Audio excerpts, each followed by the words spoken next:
Question for you, Dr. Hewitt, because one of the things that the anti-CCSVI loudmouths have been saying is that, oh, but getting the venoplasty is so dangerous. I mean, you're doing it on the veins, the walls of the veins are so much thinner and flimsier, they could rupture the vein. Have you ever heard of anybody having their jugular vein ruptured from this procedure? You know, you will get sometimes some tearing in the wall, and you'll get some leaking around it. But I'm talking about a rupture and the person bleeding to death. No. Yeah, you know, I guess I would say a couple things in that regard. First of all, I think Bill's term fear-mongering might be a good term to apply to that. That's exactly what it is. I've been doing venous angioplasty for about 14 to 15 years on these very veins. In our practice, we have about a combined experience of 50 years of doing this procedure. And if you look at the risk of the things that we do in our practice, and I like to tell people, you know, up here you have heart transplant, let's say, and down here is clipping your nails. It's somewhere in here. You know, no medical procedure is absolutely without risk, but this is an extremely safe procedure when done by people who have some experience. I know, I tried to find examples of it online, and I couldn't find anything where anyone's had any kind of really serious... Don't get me wrong, we have complications, well, yeah, but they're like bruises on your body. Yeah, but this is, you know, obviously I am and I'm not objective at the same time. I am objective in the sense that I've done tens of thousands of venous angioplasties, and it's just a very, very safe procedure. One more. Just the fact that you haven't found any of those issues online, don't you think they'll turn up? Yeah, if it happened, I mean, we have blown out of proportion 2 or 3 issues that have happened. And I want to explain those 3. I've already talked about Mr. Mostick, okay? Yep. That's Canadian. The other 2 were Americans that are talked about all the time, that ended up Dr. Dake being shut down at Stanford. So the first one was a stint that moved. Stints don't typically move if they're well done. But I know the story on that now. I went to California and I talked to people. Sure, the stint was too small, but why was the stint too small? They've been putting in a number of jugular stents, and you run the risk with a jugular vein stint that it rubs on the nerve that supplies the shoulder. So a lot of these people were improved with their MS, but they grumbled constantly because now they had a shoulder pain. And it was due to the nerve being brushed on by the stint. So they decided maybe we can reduce the size of the stint and reduce the shoulder pain. And that's the one that bubbled down into the heart, and he had to have open heart surgery. It was a Berkeley professor. And he's still grouchy about it. Well, some people are like that. I mean, it is not easy. In the US, more than anywhere, they expect absolute perfect care every time, or they'll sue your backside off. Okay, fair enough. The third one that's talked about a great deal is the woman who bled to death. She had been back to Stanford for her follow-up check 2 months later. These were early days. This is almost 2 years ago. In fact, it's 2 years this month since Jeff Beal had his treatment by Dr. Dake there, and he's doing great. And if you ever watched the show The Monk, he did the music for that. Okay? But he's creating, and he's very well. The woman, she was still on blood thinners, fairly potent ones. Okay? And so now we typically don't use them that long term. But anyway, 2 months out, she was flying back from LA to, I think, Arizona, and she had a ruptured berry aneurysm in her brain.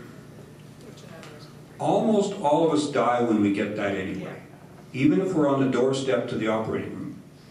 Sadly, but truly. She was on blood thinners. That makes it more instance. So they blamed it on the venous angioplasty, which it really had nothing truly to do with, although it was the reason she was on blood thinners because it was early days. But you know, that's a death, so they make a very big deal. 12,500 done on the planet. I know the internet and the opposition way too well. If there was any more issues that happened, we'd have heard about them in spades. Yes. My question is, Is there ever an instance where you will not put in stents at all? Actually, my question refers to what you were saying earlier about Linden factor 5. I actually have that, so I'm wondering if I could still be a candidate for that surgery, or because I have that, are my hopes non-existent? And also, if you could comment on Copaxone therapy, please. I'll start out with the first question. Okay. Stents, yeah, the vast majority of the patients in our clinic are done without stents. The vast majority of them. That 3 to 5%, most of those patients are patients who have come to us who have had stents placed that need to be fixed. And the way we have to fix stents sometimes is with stents.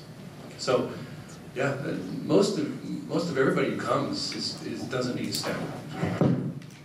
That's what I wanted to make clear. By talking about stents, I didn't want to give you the impression that, throw stents in everybody. It's just, I just want to educate you folks. And in regards to people ask me all the times about different disorders that may or may not influence our ability to do the procedure, I think the best way to answer that question is that the procedure is so safe, and actually it's not that complicated that we can perform the procedure in many patients who have other comorbidities.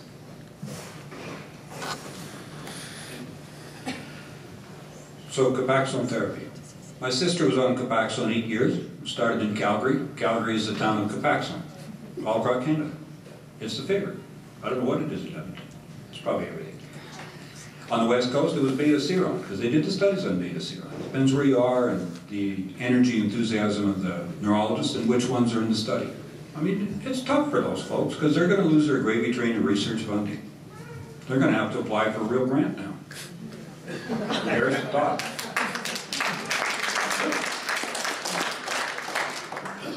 Copaxone therapy was typically my favorite, because I thought of it as tricking the immune system.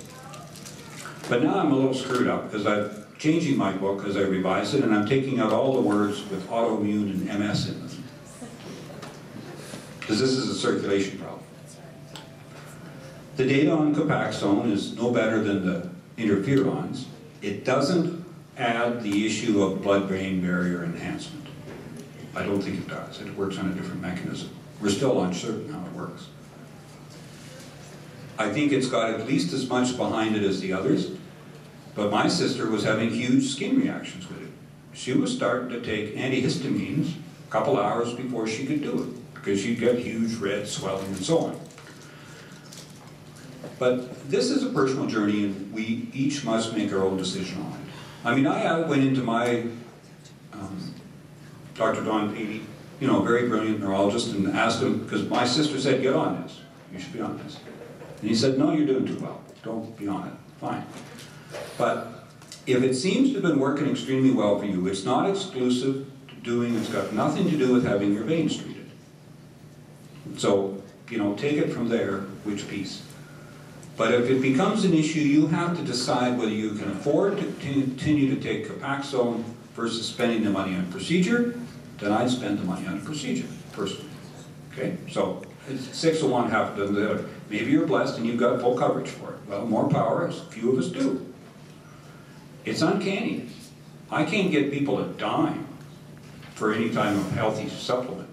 Fish oil, vitamin D, whey protein, not a dime. But I can write them thousands of dollars worth of drugs which they can get coverage overnight. This is a disconnect. We know why it's there, but this is a disconnect. So now we're caught in the horns of a dilemma. But if one has an intuitive feeling that it's helping them, there's no reason not to do both. And I still think it's the safer of the four. And they're all safer than Tysabri. Talking about refills, or refills. That's what's happening with my girl. She's getting large red welts. It stings when she injects herself. Okay, so the question was about... You said that your sister took the antihistamine, so did that relieve those red welts? Well, it made it, and eventually she got fed up and she quit. It seemed like it was doing more harm than good. She quit the Copaxone. So the question's about rebif and welts, and rebif and issues of swelling. That's a different kettle of fish.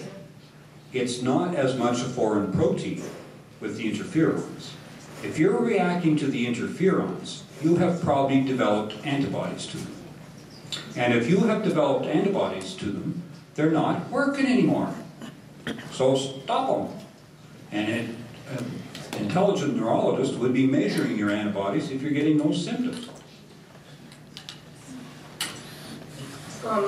I'd just like to add, I was on Reba for 3 years, and I went off of it for about 2 months before I went for my first treatment. And I noticed when I went off of it, my head did become a little bit clearer.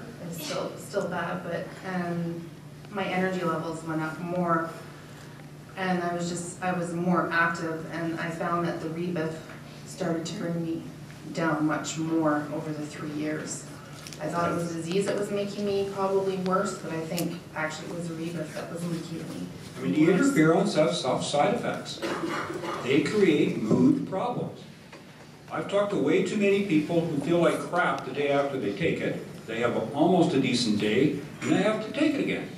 All right? Sure, Avonex is better. Probably doesn't work near as well because they only take it once a week.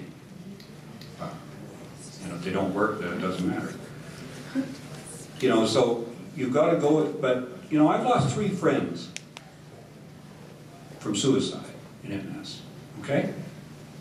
One was on Copaxone, and they said, well, maybe it was an allergic reaction, but it was suicide. But there's lots of us cling to the edge of well-being and our mood with MS by itself, which is solved by the circulation.